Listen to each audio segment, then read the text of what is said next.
வணக்கம் நண்பா. இந்த கேடிஎம் எடுக்கணும் அப்படின்ற பிள்ளைகளுக்கு தான் அந்த பதிவு. பிள்ளைகளா எப்படியும் காசு வேணும்னு சொல்லி வீட்டில் நிற்பீங்க.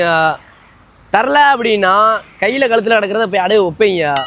அதையும் வீட்டில் பறிமுதல் பண்ணிட்டாங்க அப்படின்டா கிணத்துல போய் குதிப்பீங்க.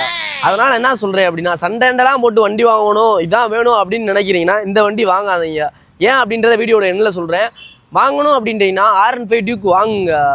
அவங்க 100 ரூபாய்க்கு பெட்ரோல் போட்டிங்கன்னா உலகமே சுற்றலாம். ஸ்டாபி வீலிங் மனமாக குத்தலாம். வண்டிலாம் நல்லா தெளிவாக இருப்பாங்க, பார்க்க அரட்டையாக இருப்பாங்க, அறக்க பிறக்க இருப்பாங்க, வேற மணிக்கு இருக்கும். ஆனால் ஏன் வாங்காதீங்க அப்படின்னு சொன்னேன்னு பார்த்தீங்கன்னா, இதை காமிடாடி காமிடா.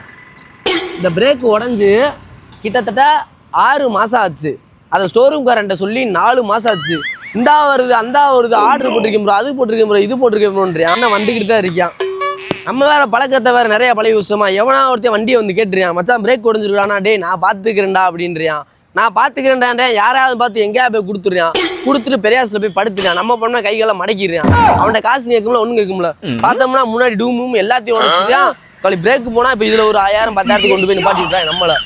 நம்ம மாட்டிக்கிட்டு முழிக்கிற மாதிரி இருக்கு. ஆனால் வண்டியை பார்த்தீங்கன்னா சோடலாம் சொல்ல முடியாது. அப்படின்ட்டோம்னா வண்டி மனமாக துடிப்பாங்க. ஆனால் என்ன, பெட்ரோல் தான் கொஞ்சம் குடிப்பாங்க. கேடிஎம் வண்டியை பொறுத்தளவு சோடே இல்லை.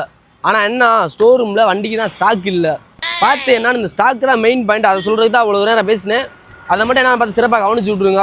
அம்மா அங்காளி பங்காளி 10-20 பேர் இருக்காங்க. அவங்களும் இந்த வண்டிலாம் எடுக்கணுமா வேணாமா அப்படின்றத நீங்கள் தான் முடிவு பண்ணணும்.